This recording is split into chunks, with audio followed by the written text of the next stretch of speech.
I do struggle daily with anxiety. It's something that I just found out late last year. The journey has been, it's been an interesting journey. It's been a journey full of growth and maturity. But throughout the whole process, I've been the one in control. I did a lot of research. I spent a lot of my time reading articles from psychologists to, Google forums, because I wanted to know two things I was really concerned about. Number one, I wanted to know how many people struggled with it, and number two, what were people doing? So I started to look at a lot of, I guess, coping mechanisms. One of those being mindfulness, which is really, really cool, and just reading forums. As for my life and how it changed regarding to people, I think a lot of people just assume that whatever anxiety was causing me to do was like who I am. So I'd be like, hey man, I'm sorry, I deal with anxiety. I didn't mean to, rush that plan or think that plan through so quick. They'd be like, yeah, bro, we all do it. So I'm like, okay, cool.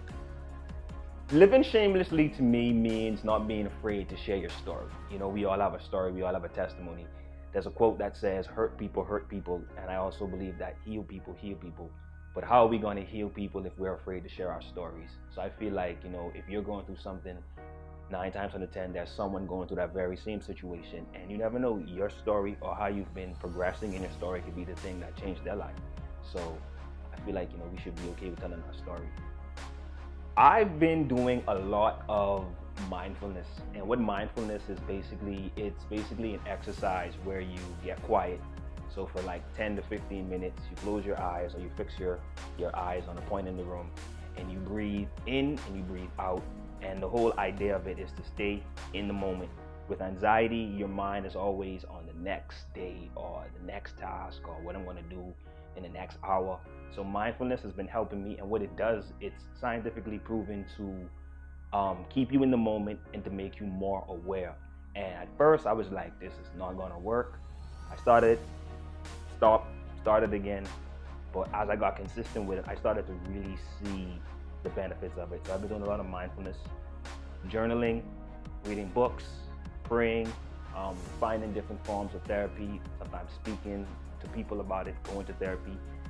And yeah, that's how I've been coping with it.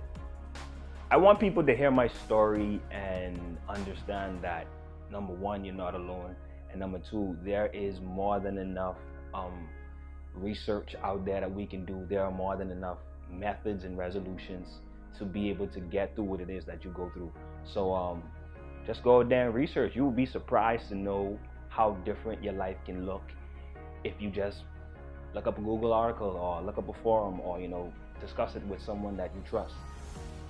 As far as mental health awareness in the Bahamas, to be honest, I feel like we don't shine enough light on it. I feel like we have a lot of people that deal with certain mental issues or have mental challenges, and they just reach the conclusion that this is who I am, I was born this way, I'm gonna die this way. And I feel like we need to shine light on it, talk about it a little bit more. I kind of feel like we're in between clueless and careless. So, yeah. My name is Alex, and I am so shameless about mental health.